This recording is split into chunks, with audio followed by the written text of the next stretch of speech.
Hey everybody, today we're out here taking a look at one of the best-selling vehicles in America and the second best-selling crossover in the US, right behind the Toyota RAV4, the 2020 Honda CR-V. For 2020, the basics of the CR-V do not change. Most of this dates back to around 2016, but we do see some updates for 2020. A revised front-end design, some touches out back, a few changes on the inside and under the hood as well. In this video, we're going to be focusing mainly on the changes, and then we're going to run through our usual pricing and comparison section, so this is going to be a little bit shorter than normal. The biggest change on the outside is going to be the front end design. This has changed slightly from 2019, but the shapes are all still very familiar. So if you have a 2019 CR-V, you probably won't notice the difference unless you park this right next to it. Halogen headlamps are still the headlamp of choice in all but the very top end trim of CR-V. I have to admit, I'm a little bit disappointed that we don't get these excellent full LED headlamps in any of the other trims for 2020, so still just the very top end trim. We do, however, have a radar sensor right there under the Honda logo that is standard. The radar sensor in the front end is standard, as is this camera right there behind the windshield, because all versions of the CR-V for 2020 get Honda Sensing standard. That's Honda's active safety package that combines adaptive cruise control with autonomous emergency braking. They call that collision mitigating braking. It's a pretty aggressive autonomous emergency braking system, if I'm honest, and Honda's excellent lane keeping assistance system. Now, it does not give you blind spot monitoring. You will have to work your way up the trim ladder in order to get that particular feature. But it brings the CR-V a little bit more in line with its most direct competitor in the segment, the Toyota RAV4, which has had the Toyota Active Safety System standard for a little bit longer. Moving around to the side, since this is a slight refresh, we don't get any changes in terms of the overall exterior dimensions. At 182.1 inches long, this is still sort of in the middle of the compact two-row crossover segment. Some of the larger entries like the Nissan Rogue and the Volkswagen Tiguan were designed to have an optional third row in the back, but it is worth noting that for 2020, the Tiguan is the only one that has that option left. Nissan has decided to kill off the optional teeny tiny third row in the rear. As with the front, the rear end changes are fairly minor. We have basically the same shapes going on that we saw before, including these tail lamps with this intriguing sort of upside down question mark shape right there. We have twin exhaust tips down there at the bottom, which is a nice touch, and we are driving the top end touring trim, so keep that in mind as we look around. In case you're wondering, this paint color is sort of a wet cement gray. The big change under the hood for 2020 is that, at least at the moment, the 1.5-liter turbocharged engine with CVT is the only engine and transmission combo available. The base 2.4-liter naturally aspirated engine has been deleted for 2020. Now, later this year, this engine will be joined by an all-new hybrid system based heavily off of the hybrid system that we see in the Honda Accord. We expect that to give us about 212 horsepower under the hood, an undisclosed amount of torque, and likely over 40 miles per gallon. If you get the rest of the CR-V lineup, then you'll get this engine right here. Again, a 1.5-liter turbo four-cylinder engine. It produces 190 horsepower, so a little bit less power than we see in other Hondas with essentially this same engine here, and 179 pound-feet of torque. It's mated only to a continuously variable automatic transmission, and this is one of the better CVTs in this segment. Fuel economy comes in between 29 and 30 miles per gallon, depending on whether you choose front-wheel drive or all-wheel drive. Now we need to talk about the elephant in the room. A lot of folks have been emailing me asking about reported problems with this 1.5-liter turbocharged engine. The big problem that folks are asking about is oil dilution. That's what you hear in the forums, what people have been complaining about. The first thing to know is that this is not a terribly common problem. Honda is selling over 400,000 of the CR-V alone in the United States. They're selling over 1 million of these 1.5-liter turbocharged engines in America every year, and if it was a pervasive problem, we would really know about it by now. But that's not to say that there aren't problems with the 1.5-liter turbo. The problem that folks are asking about is oil dilution. In a modern engine design, especially one with low friction rings going on like we find in this 1.5-liter turbo, it's possible for fuel to go down the side of the cylinder and end up in the crankcase. This particular problem affects people who live in a cold climate, drive very short distances, and they never let the engine completely warm up in a driving cycle. So if that describes you, then this may not be the engine of choice for you. So if you live in a climate where it's regularly below freezing, for instance, you're driving just maybe a mile down the road, literally a mile, not any longer than that, and the vehicle never has a chance to warm up. So you hit the start button, put it in drive that mile, turn it back off, park it, and you do that on a regular basis, then you could end up with fuel in the oil. you could end up with fuel in the oil of a lot of different modern engine designs. This particular one, however, does seem to be a little bit more prone to that. Now, we haven't heard anything directly from Honda about a potential fix for this, but I would say that for most shoppers out there, this is not going to be a concern, and that really has been borne out by the reliability numbers that we see in the CR-V, and of course by the fact that there are millions and millions of this engine driving down the road with absolutely no problems. So personally, I wouldn't have any problem buying a Honda 1.5-liter turbo, but if that driving situation describes you, then you may want to consider something else. 2020 doesn't bring us any seat design changes, and that's a good thing for the CR-V because this is one of the more comfortable and one of the more adjustable seats in this segment. We have a 4-way adjustable electric lumbar support, we have a 2-position seat memory over there for the driver, and a manual tilt telescopic steering column with a pretty decent range of motion. As we see in many of the entries in this segment, the passenger seat doesn't have the same range of motion as the driver's seat. It is missing the lumbar support, but we do have 4-way lumbar in here, and we don't find that in many of the competition. I also like the fact that the seat bottom cushion is a little bit longer than some of the other compact crossovers out there. Now, if you're a shorter driver, you might find that annoying, but for me at 6 feet tall, I really love the overall dimensions of this seat. Hopping into the rear, we find more legroom back here than we find in the RAV4 in the real world, and that's definitely one of the reasons you might want to get this over that Toyota. Especially if you're planning on putting rear-facing child seats in the back of your crossover, there's definitely more room for that in this vehicle. It would still be a little bit tight behind a 6-foot-tall driver, but you're definitely going to be able to fit them behind shorter people up front a little bit more easily than you would in the RAV. Now on the downside, we don't have a panoramic moonroof available in the CR-V like we do find in some of the competition.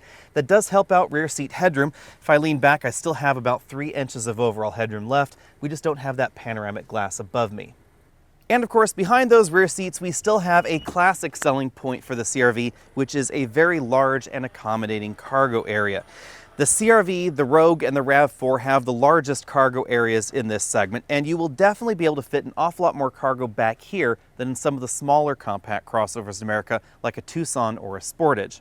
The load floor in the cargo area is a 2-stage design, so there's one mode where it is level with the opening right there, and then we can drop it down there and we gain about an extra 1.5 inches. Under that load floor, we have a temporary spare tire, but there is certainly enough room here to put a full-size spare tire if you wanted to buy one aftermarket. That's also something that we see in the Toyota RAV4. On the inside of the CR-V, the changes are fairly minor. We still have height adjustable shoulder belts, 2-way adjustable headrests for the driver and front passenger.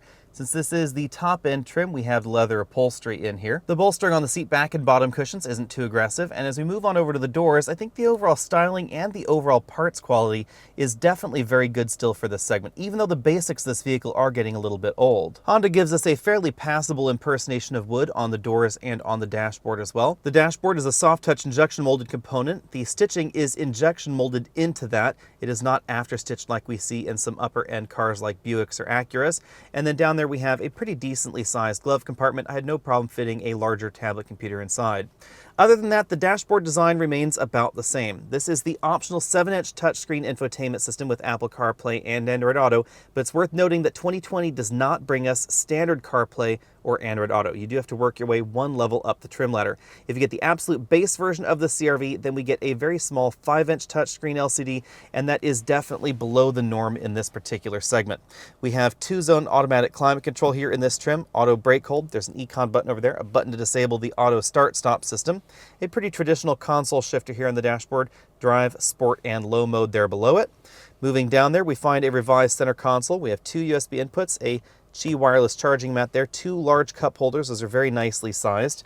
And then we have a soft touch armrest right there that opens to reveal a storage area that has some different dividers. So you can slide the dividers around like that, or you can lift it up out of the way. That gives us access to the entire compartment. You could fit a gallon of milk in there and just barely close this lid here, but you couldn't slide that slide right over it. The instrument cluster is still a partial LCD design, so we have some physical gauges on each side, fuel level, engine temperature, and then we have a large color display right there in the middle. That's controlled via some buttons on the steering wheel, but this display is not quite as intuitive as some of the displays that we do find in the competition. In this menu system, we find things like the trip computer readouts, turn-by-turn navigation directions, status of the vehicle's active safety systems, all-wheel drive, the ability to change certain options, and of course infotainment readouts as well. The overall menu system is not quite as intuitive as some manufacturers' displays. It was very modern at the time, but now it does seem just a little bit older. Moving out from there, we have a pretty familiar Honda 3-spoke steering wheel with sport grips up top. If we go in for a slightly closer look, we find the controls for the infotainment system, as well as that multifunction LCD in the instrument cluster right over here on the left side of the steering wheel. Also some dedicated phone buttons. This is a volume toggle. It is not a touch slider like we saw in some Hondas.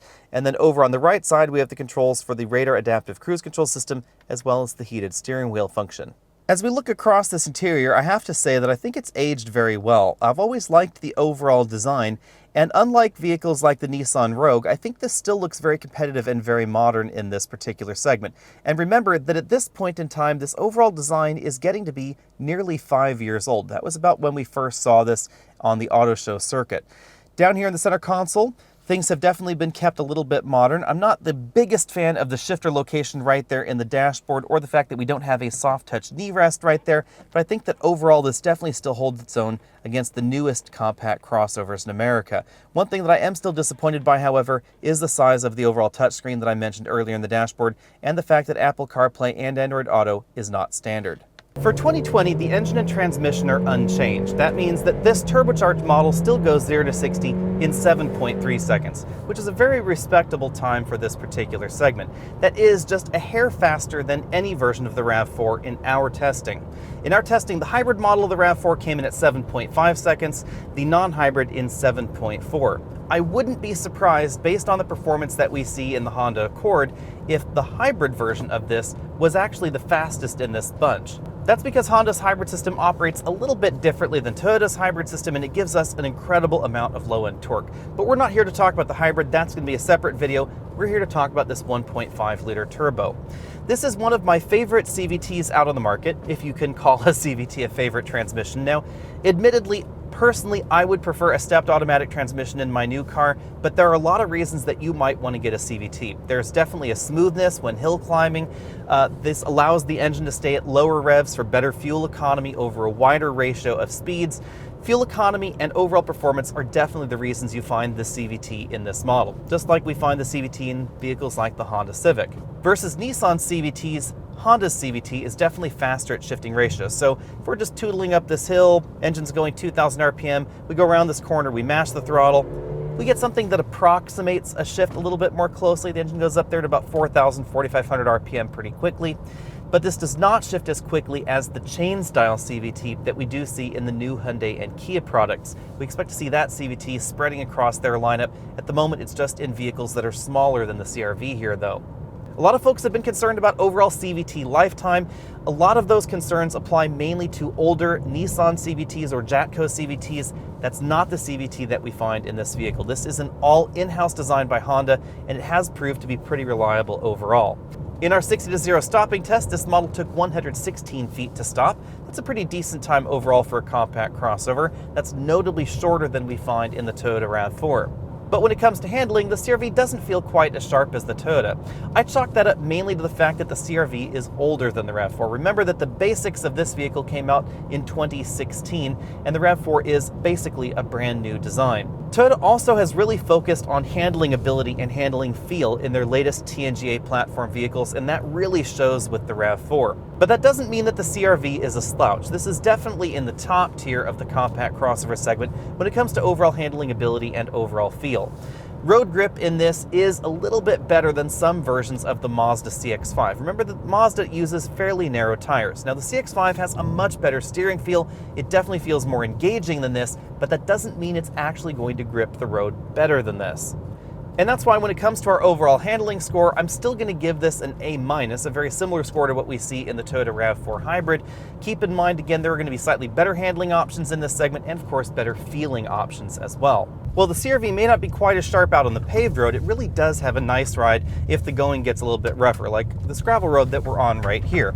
This is the kind of vehicle that, as you can see, you can definitely drive a little bit faster on a less than perfect road surface like this, because the suspension is much better at soaking up some of those larger and mid-sized bumps. It really doesn't feel quite as jarring inside the cabin as something like the Toyota RAV4 even. What's interesting is that the RAV4 in this generation is higher off the ground, but it ends up being a little bit firmer because Toyota was really targeting handling precision and handling feel with this generation of the RAV4, which is definitely a twist for Toyota. That's not something they seem to have focused on in the previous generation model. When it comes to cabin noise, we got 70 decibels in this cabin. I was really surprised that our acceleration, braking, and cabin noise scores were essentially identical to the 2017 model that we last tested.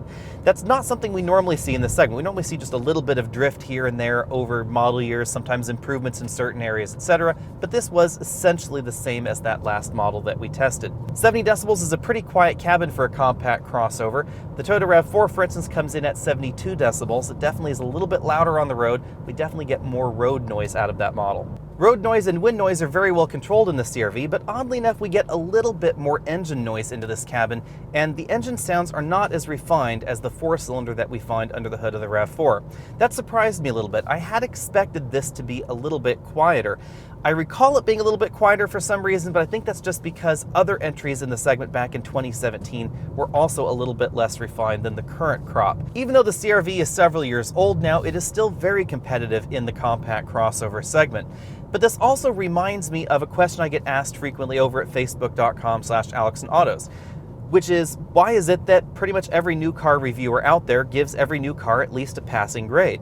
The reality is that when car manufacturers are designing a brand new whatever, they're not designing that car to be class middling, they're not designing that car to be class trailing. So you end up with this game of leapfrog in a way, where Honda puts out the CR-V, and that spurs other manufacturers on to improve their refinement, their performance, their fuel economy, etc. It really shouldn't be a surprise that the newest entry in any given segment is going to be the one that's going to excel in a number of key areas. For instance, we find full LED headlamps and a lot of other value items in the brand new Toyota RAV4. We find a bigger LCD screen that we mentioned earlier. They're just things that you'd expect to find in a brand new vehicle. So in that respect, the CR-V definitely is showing its age just a little bit, but because the CR-V was one of those class-topping vehicles when it was first launched a few years ago, it still is highly competitive in this particular group. For 2020, the Honda CR-V starts very similar to most of the other compact crossovers in America at $25,050. Now, the important thing to remember about the base CR-V is that for 2020, we get the 1.5-liter turbo standard finally, and we have Honda sensing standards. That's going to make a bit of a difference for some of those competitors that don't have those active safety technologies standard. Now, on the other hand, we have a smaller 5-inch touchscreen infotainment system, not the one you saw in this cabin today. And even if you opt up into the upper level trims, you're going to get a 7-inch touchscreen, which is a little bit smaller than what we find in the RAV4. You also won't find Apple CarPlay or Android Auto in that base model or the 2-zone automatic climate control. If you want those features, you have to step up into the EX trim, which is $27,560. And I think that probably really is the realistic base price for the CR-V. If you want things like LED headlamps, those don't happen till the top-end touring trim at $33,250. And if you want leather upholstery, that's going to set you back at least $30,000 for the EXL trim. Before we move on, I have to say that back in 2016, I was pretty impressed with the behavior of Honda's brand new CVT and the 1.5-liter turbo. And I still like that combination in something like the Honda Civic, but for some reason in the CR-V, it really does feel a little bit outclassed by some of the more modern 8-speed or 9-speed automatic transmissions that we see in this particular segment. Back in 2016, the compromise for that was absolutely excellent fuel economy, but when we take a look at the new RAV4, or for instance even something like the Chevy Equinox or the Ford Escape with their 1.5-liter turbos, those get excellent fuel economy and they have traditional automatics. They're going to feel a little bit more engaging. On the other hand, I have to say that I am still quite impressed with the overall design of the CR-V interior. And with that out of the way, it's time to dive into our first competitor, which obviously has to be the Toyota RAV4, the classic rivalry for small crossovers, small SUVs in America. The RAV4 really turned over a new leaf back in 2019 when the all-new model debuted. We have an all 2.5-liter engine family, there's the non-hybrid, and then there's the hybrid model. The non-hybrid is going to be a little bit slower than the CR-V. The hybrid is going to be about the same speed or a little bit faster depending on exactly which options you choose. But the hybrid is going to give you 40 miles per gallon, and we don't get 40 mpg in the CR-V yet. And that's why Honda is giving us a new CR-V hybrid coming later in the 2020 calendar year. I will be driving that in about 2 months from the date that this video is published, so be sure and stay tuned for that video update. Hit that subscribe button down there if you haven't already done so, and be updated on all the latest videos, including that video coming out soon. With the RAV4, Toyota decided to make a RAV4 for everybody. We have XSE trims, the SE trims that are styled a little bit more sporty. We have the hybrid models, we have the non-hybrid models, we have the off-road oriented TRD model, as well as the adventure model. We even have the limited trim at the very top end of the range with the torque vectoring axle that is shared with the off-road models. They've really decided to make a different RAV4 for everybody. However, the RAV4 doesn't come across quite as premium in some ways as the CR-V. I think the CR-V has a more attractive interior, but the downside is the CR-V's infotainment system definitely feels older than the one that we find in the Toyota. The Toyota finally gives us Apple CarPlay and Android Auto for 2020, things that we didn't see in the Toyota lineup for a very long time, and the Android Auto is a little bit late to the game, but at least we finally have it, and on a screen that is 1 inch bigger than the one that we see in the CR-V, and because of its overall position and the design of the dashboard, it feels even bigger than that 1 extra inch. The RAV4 is also going to be a little bit more off-road capable than the CR-V. We get more ground clearance. We also get a slightly different kind of all-wheel drive system in that model with the ability to do that limited slip functionality across the rear axle in the upper end trims. But again, Honda's going to be fighting back here very soon because we are going to be seeing a CR-V hybrid this calendar year, and we expect it to beat the Toyota when it comes to overall fuel economy numbers. Big deal there is going to be that the CR-V is going to have a mechanical all-wheel drive system in the hybrid model that should give it slightly better cold weather or slippery weather performance.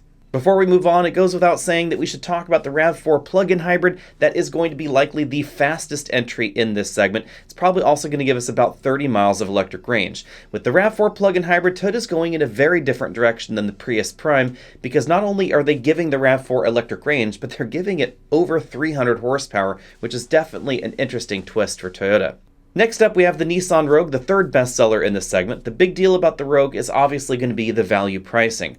Remember that the Rogue is going to be $2,000 to $3,000 less expensive than the other options. Even though it's not going to have quite the same resale value, even if you're in a relatively narrow ownership window, it's probably still going to be less expensive because it started out less expensive. Remember that residual value is based off of MSRP, not actual purchase price, so the resale value of your Rogue is actually going to be a little bit better than those numbers would otherwise indicate. The Rogue is big, it's comfy, it's fuel efficient, it's easy to live with. It's probably not going to be quite as reliable as the CR-V or RAV4, but the fuel economy is pretty comparable to the non-hybrid models, and overall it's still a pretty decent buy. Next up, we have the Chevy Equinox, which also starts with a 1.5-liter turbo engine, but if you want more power, you can get a 2-liter turbo that is significantly more powerful. Now, unfortunately for 2020, GM has given up on the diesel engine in the Equinox, so that is no longer an option. The Equinox does have a decent amount of cash on the hood, very much like the Nissan Rogue, and that's why when you take a look at its MSRP numbers, it would appear to be a little bit more expensive than the Honda. In reality, it's probably going to be a little bit less. I wish every manufacturer out there would just stick to MSRP as a fixed given number, and that would make these comparisons a lot easier, but the reality is that certain brands are generally going to sell below MSRP at a decent discount, whereas other options like a Toyota RAV4 hybrid, likely the CR-V hybrid when it comes out, are probably going to be selling over MSRP.